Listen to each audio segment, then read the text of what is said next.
இன்னொரு வாழ்க்கை இருக்குது, தேவனுக்கு விரோதமாக வாழ்ந்தவர்கள்.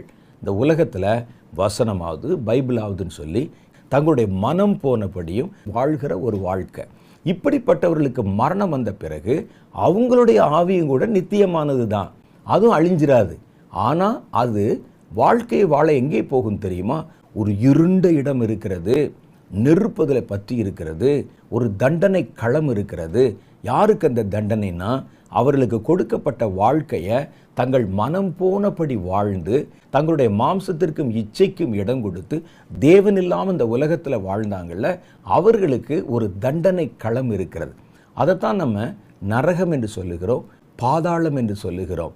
இதில் கீழ்ப்படியாமல் போன மனிதர்கள் மாத்திரமில்லை, தேவ தூதர்களில் கீழ்ப்படியாமல் போன தூதர்களும் அவருடைய பலமெல்லாம் எடுக்கப்பட்டு அவர்களை நம்ம பிசாசுன்னு சொல்கிறோம், சாத்தான்.